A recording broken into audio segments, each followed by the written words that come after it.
All right, welcome everyone. My name is Gabriel Ignacio. I'm a doctor of physical therapy, and we have Marco here as well. He is a doctor of physical therapy and strength and certified strength and conditioning specialist. So thank you for coming in and listening to us talk about basketball readiness following decreased activity, such as the one following COVID-19, the pandemic. So we want to talk about how injuries are an unfortunate part of the game. And unfortunately, with what's been going on, the potential of these risks for injuries are higher because of our decreased normal activity levels. So we want to provide basic information, very fundamental things, just to set you up for as much success and decrease your risk of injuries as much as possible for this upcoming basketball season. So let's get after it, all right? So we're the basketball doctors. So who we are is we're a team of physical therapists and movement specialists that we created this platform to essentially help basketball players and the basketball community by developing a platform for education, rehabilitation, recovery, and performance. So our big goal here is to allow people to ball for life, and we do this by optimizing movement to improve your basketball experience. So we both attended the University of Southern California in the biokinesiology and physical therapy program. We graduated in 2017, and basketball for us has always been kind of that first love, where we've always wanted to stay connected to the game and we always wanted to give back.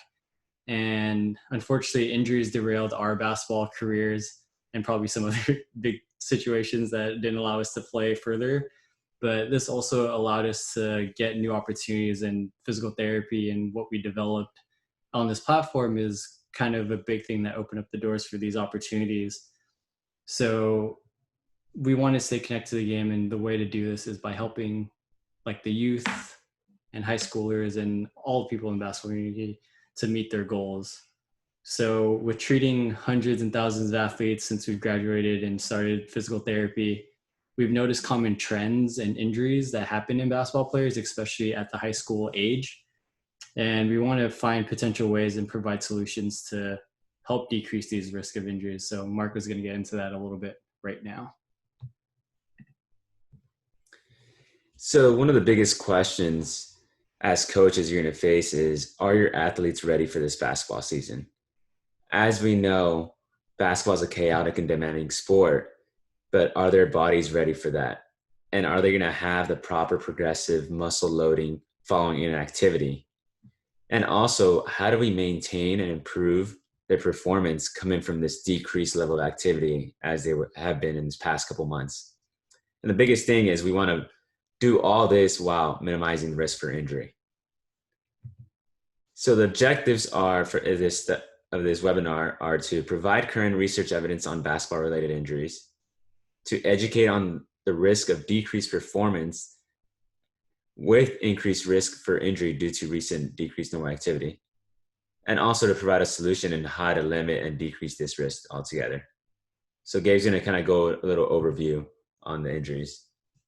Yeah, so as we kind of mentioned before, injuries are an unfortunate part of the game, but it does happen. And we've accumulated research. They usually come out with it every 5 years. And they provide injury statistics at the high school, NCAA, and professional levels.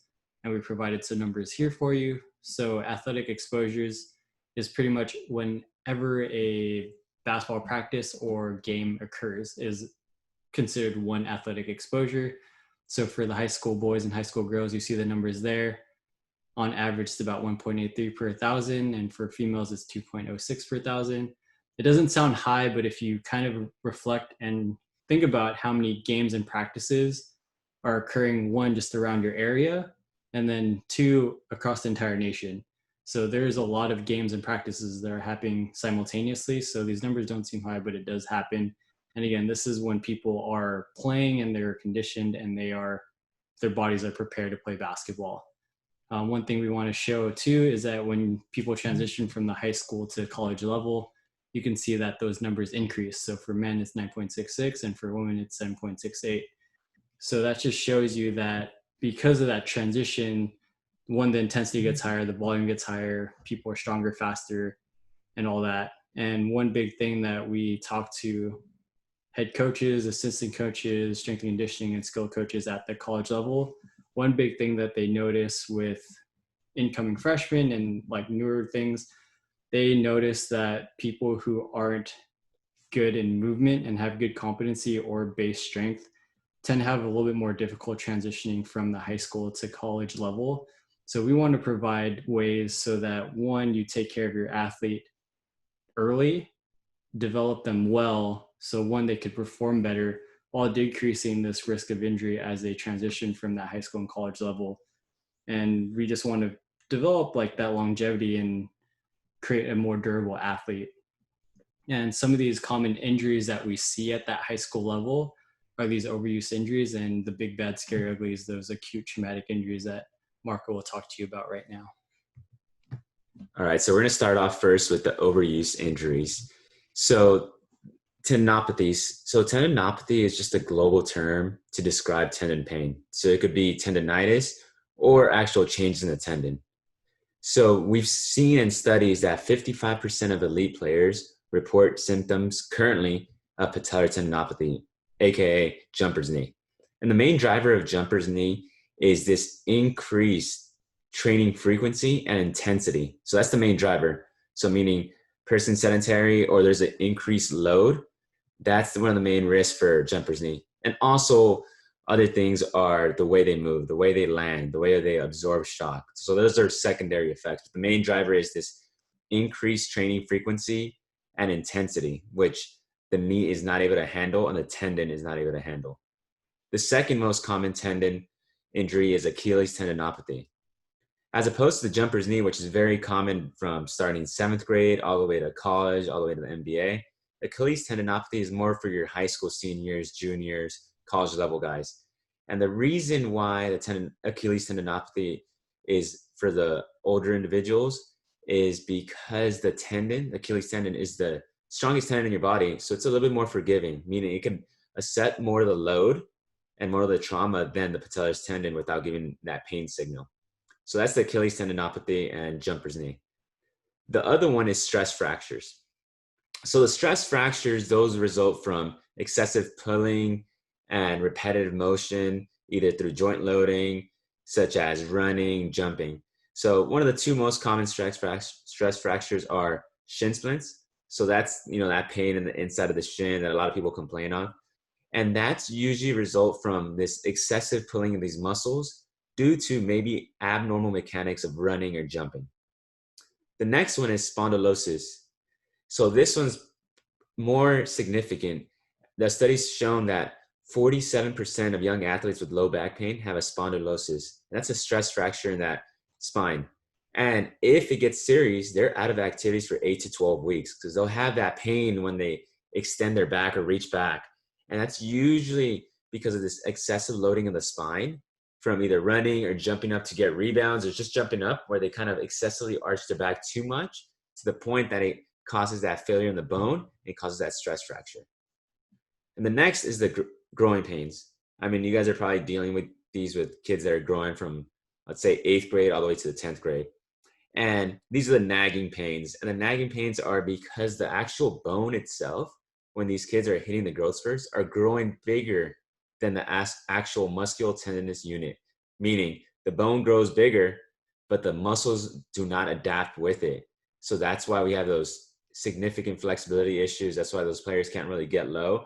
And that inflexibility causes increased pull in the tendon, and that's where you get that nagging pain. So these are the overuse injuries. Next up, we're going to go over the acute and traumatic injuries. So these are the big bad injuries, like the ACL. Honestly, you guys heard of the ACL. These are the season-ending injuries. And honestly, we can't prevent contact ACL injuries, meaning if someone falls on the ground and lands on your knee or anything like that, you could be as strong as you can. We could bulletproof you, but those we can't prevent. But we can are the non-contact injuries, which studies have shown make up 64% of ACL injuries. So we could reduce the risk of those. And studies have shown that most of these ACLs occur when rebounding and also doing the Euro step or any landing activity or decelerating. And these are the ones that we could reduce the risk for. So we could reduce the risk for those issues when athlete runs down the field and his knee kind of buckles. your knee should be strong enough and your knee shouldn't be buckling unless someone hits you from the side. So those are the ACL injuries, and those are season ending. You're out for at least 9 to 12 months. The other ones are the lateral ankle sprains. And these are the most common injuries in basketball. And the reality is everyone that's played basketball is going to deal with a lateral ankle sprain.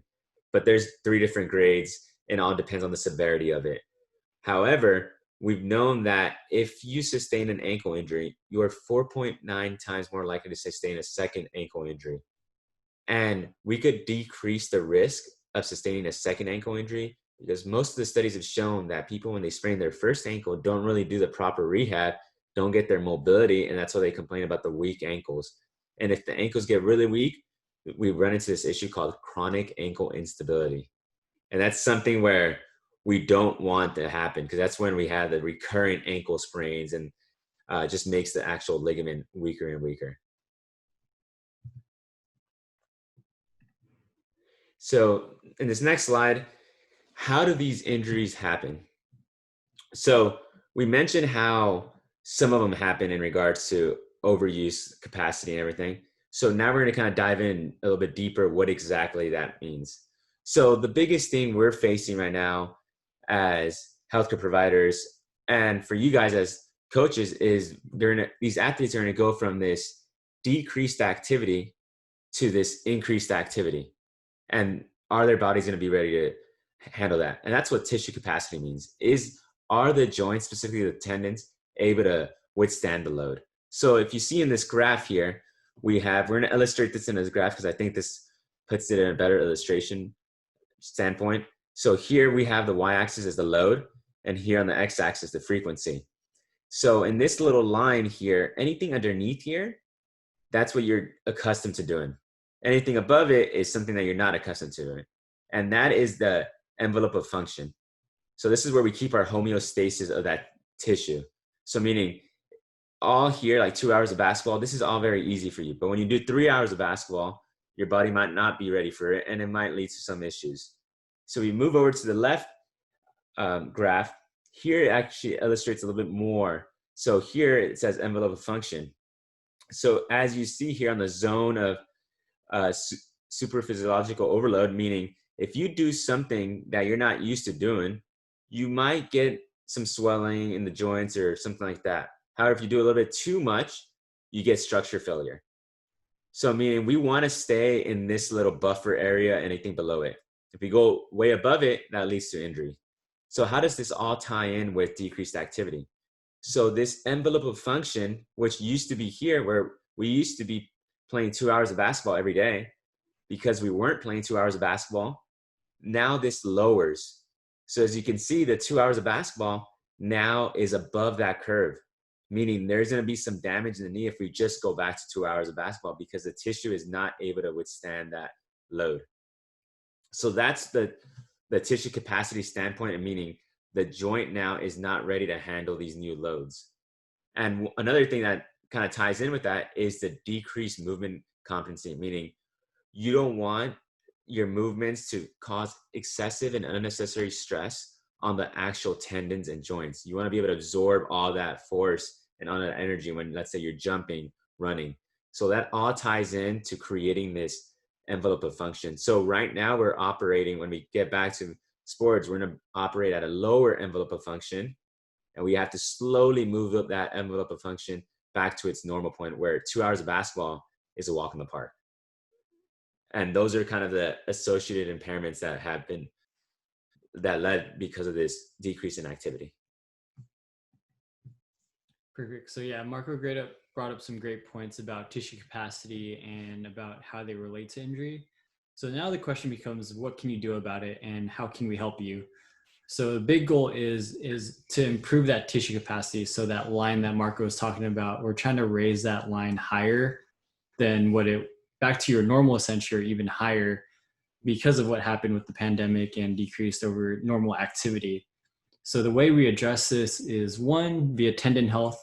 We'll go and dive deeper into it, and to be progressively overloading those tendons so that that gray area on that graph, one gets bigger, and eventually that black line moves higher and higher as we progressively overload you and get you used to your body and your tissue used to that capacity again, or that amount of demand.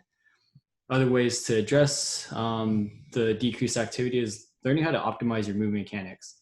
So like we talked about before, basketball is a chaotic movement, and we want to set you up to be able to move in things that happen commonly with basketball, as well as learning how to absorb force. We'll dive deeper into these categories in the next few slides. So let's go. So the first way we help build tendon health is we typically start with isometric exercises. So isometric exercises are those if you pretty much are contracting your muscle without it moving. So if you think of doing like a bicep curl, if you hold your arm up at like a 90-degree angle and you hold it there, your arm doesn't fall down because your bicep is contracting, but it's not moving up into an actual curl. So if you think of isometric exercise, that is what it is, and it's pretty much just staying in that position. Research has shown that doing isometric exercises actually helps with tendon pain for up to 8 hours. Some other secondary thing that we saw is that it increases your voluntary muscle contraction. So you just holding your arm there and you squeeze, you can really feel that bicep turn on. And that also helps with performing these isometric exercises. Typical guidelines for these is heavy or at least long sustained holds. After you show good tolerance to isometric exercises, we progress towards eccentric exercises. So now eccentric is another term for like doing negatives. So it's when your muscle's contracting while it's lengthening. We'll use the example for a squat. So when you squat down, you first start up high, and then as you lower down, we'll take your quads, for example. As you lower down, your quads are actually going to lengthen while they're contracting and hopefully not allow you to just plop down into a chair or fall into the floor. So your muscles are contracting while they're lengthening. So what this does is that it increases your tensile strength. So tensile strength is pretty much your tissue's ability to resist breaking under tension. And why that's important, because it prepares your tendon for rapid loading and unloading. For example, like when you load up to jump, when you cut, change directions, your tendons need to have that tolerance. And this allows you to do more aggressive plyometric training or side-to-side movements or any change of direction type of activities. And typically guidelines for these are heavy and slow repetitions. The goal with these exercises are to build a foundation, get your tissue capacity higher, and then we progressively overload from there. So one, we could tolerate more loads, and the progressive overload comes from either time under tension, so increasing how long you lower yourself down or hold a position, the amount of load, so like if you're holding a weight, or other variations that we can get into at a different time. But that's pretty much how we address tendon health. We're going from less activity to building up to where you need to be to prepare for this season. So moving on forward from that is movement mechanics. So the way we do this, as we mentioned earlier, we want your athletes to become a great mover to improve movement efficiency and performance. As we mentioned, basketball is a very chaotic sport, and it's hard to replicate game positions, demands, and various factors with any training. However, we can work on common movements such as like lunges, squats, jumping, step ups in various planes and loads that are very common with basketball, and build your athlete to be able to tolerate these movements. And the goal with this is to build that capacity or competency, strength, and control in those movement patterns so that you can tolerate those chaotic movements when they happen in basketball. Furthermore, we want you to learn how to land and absorb impact because it helps reduce risk of injury. Mentioned earlier in the presentation, a large percentage of injuries occur during landing, deceleration, or non-contact movements. Many people get fascinated by an athlete's ability to jump out of the gym. It's amazing, it's jaw-dropping, I agree. However, some people don't recognize what occurs right before and right after the jump. We call it force absorption, and when that component of the jump isn't addressed, bad things may happen. We like using the analogy of a fast car without brakes. All gas, no brakes leads to injury. So working on these different components, movement competency and force absorption, will lead to better body awareness and control. Your athletes are at an age where they are constantly growing, like some very rapidly, with longer limbs, longer lever arms, and changes in muscles associated with the growing, they need to be able to control their changing body. We can guess pretty well that most of you want your athletes to play in college and longer, not to just burn out through high school. So we want to build a more durable athlete and promote longevity. And we feel like these are ways that we can do that. So to summarize what we just went over is common injuries that we see in basketball. Like we said, it's an unfortunate part of the game and people need to deal with it. And you just need to have the team and people around you that will get you, one, playing pain-free again, get you rehabbed appropriately, and then get you back to playing on the basketball court and performing at your old level, if not better. And some of these injuries include those overuse injuries, those tendinopathies, growing pains, and stress fractures, the acute, bad, ugly, traumatic injuries, the ACL, ankle sprains, fractures. And then all of these injuries can be more magnified because of the recent pandemic and decreasing our overall activity levels, which ends up decreasing our tissue capacity. The good news is that there's things that you can do. So kind of what we mentioned about, there are these skills and these exercises to help increase tissue capacity and movement competency to improve tendon health and optimize your movement to promote a more durable and athlete and a more longevity for your athletes. And Marco's going to get into a little bit of more about us, just because we can go on for days about these topics. This is very superficial information. It's just getting to the foundation of it. So if you want to learn more, Marco will kind of let you know about us. Yeah, so Gabe mentioned some of these things that would be huge for preventing injuries, going from tendon isometrics, eccentrics, to just movement competency. And we would love to further help your programs perform well, and most of all, just stay healthy. I mean, team success is based on players' health. If the player is healthy, they're going to perform well. If they're not healthy, they're not going to perform well, and it's going to lead to a decrease in team success. That is why we offer team Zoom or in-person workout sessions to help prepare your athletes for this upcoming basketball season through the things we previously mentioned. And honestly, team sessions are great that address very global themes, but we understand that each individual has individual needs. And we also offer individualized programs for those athletes to find out what their specific needs are. And this is great for those, injury prone players or players that are dealing with injuries. And we could just go specifically and target those needs to help them go back to playing basketball pain-free and perform well.